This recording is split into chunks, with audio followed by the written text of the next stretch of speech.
घर घर दे विच मौला इट खड़का है, हर बंदा हुण अपने आप तू अक्का है। अस्सलाम वालेकुम। तुहाडा वीर शफकत बारी, मैं सदके मैं वारी। वड्डियां दे भी जिथे कोड़ कोड़ वसे, उत्थे घड़ियों पानी नसे। अज केड़ी गल करनी है, तेरी मेरी कोई गल है? हर थां ते हर बंदा परेशान दुख च ते कोड़ कोड़ कोनी मुकदी। कर कर बंदा थक जांदा है, पर कां कां उवें है। इहदे वास्ते पंजाबी दी शायरी करदे होया एडी नाजी इस टाइम मेरे कोल बैठे ने, जिन्हां ने पंजाबी दे विच इहदी शायरी कीती बई ये दुख सुख किवें बंदे नाल हुंदा पिया ते ये कोड़ कोड़ दा सारा उन्हें खुलासा कढ दिता। एडी नाजी साहब जी सर, ये कोड़ कोड़ कोई मुकदी भी है कि कोई नहीं? जी हर घर दे विच इहो ही रोला है, घर घर इहो रोला, घर घर इहो एडी रोला नाजी साहब दसदे ने भी घर घर इहो रोला है।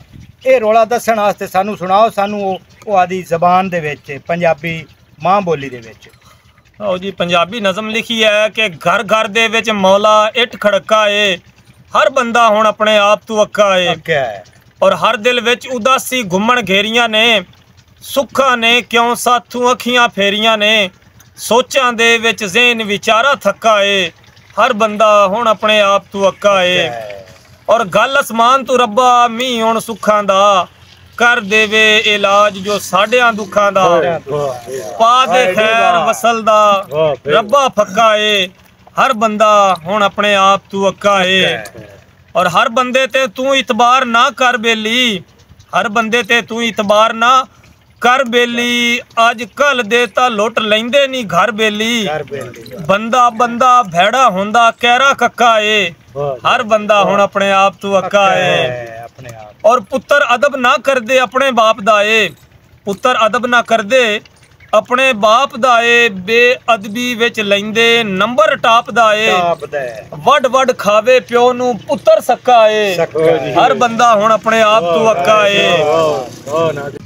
अपने आप तू तंग हमेशा रहिंदे ने, अपने आप तू तंग हमेशा रहिंदे ने, जेड़े विच शैताना टोले बहिंदे ने, सुख दा सा ना लभे लैंदे धक्का ए, हर बंदा हुण अपने आप तू अक्का ए।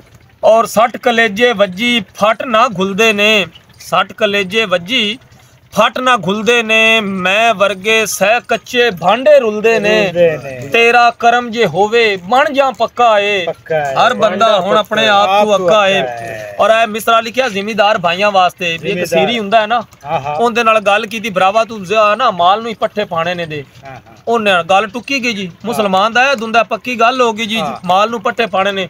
जिले गरीब नहीं करना, खाला बनना नहीं कि जिले गरीब ते को लाख रुपया कर्जा हो गया, हुण भाऊ तू खाद भी सटनी है, खाद भी हुण तू नाले भी खटने ने, जिले चंगी तरह काबू आ गया, शिकंजे विच आ गया, ओले सारे काम उनदे कोल लै इसने आ जांदा पे तुहाडा। हां जी, ए उन्हां वास्ते मिसरा लिखिया है कि कोई पिया पावे पट्ठे डंगर चारदा ए, कोई पिया पावे पट्ठे डंगर चारदा ए, कोई पिया लावे तड़ियां नाले मारदा है, कोई पिया लांदा विच कलेजे टक्का है, हर बंदा हुण अपने आप तू अक्का।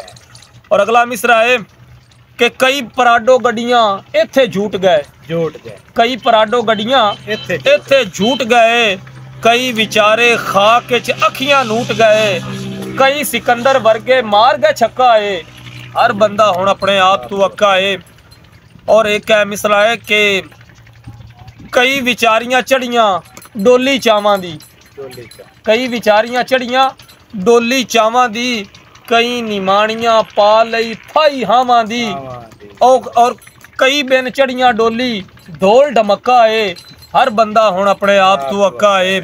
आखिरी मिसरा है कि कोई पिया खावे मुर्ग बटेरे दाल मियाँ, कोई पिया खावे मुर्ग बटेरे दाल मियाँ, कोई पिया खांदा रोटी मरचा नाल मियाँ, और कोई पिया खावे नाजी हक हनक्का है, हर बंदा हुण अपने आप तू अक्का है। घर घर दे विच मौला इट खड़का है, हर बंदा हुण अपने आप तू अक्का है। साहब तुसी आए साडे कोल, तुहाडा वड्डा पन है, तुहाडे नाल आए हुए जनाब मलिक अशफाक हुसैन भट्टी साहब साडे कोल अज जनाब साडे बड़े प्यारे लगदे बिरा, इन्हां दा वड्डा पन है जी साडे कोल इत्थे गरीबां दे आए ने ते अज दी ये महफिल साडी ये जिहड़ी बैठक हुई है पंजाबी, जिहदे विच एडी नाजी ने सानू वो दुख सुख दी एक लिखी हुई आदि ये गल सुनाई है, आदि शायरी आदि जबान दे विच साडी पंजाबी मां बोली दे विच हर बंदा दुख वेला कोई नहीं है, किसी नू कोई ना कोई दुख है ही।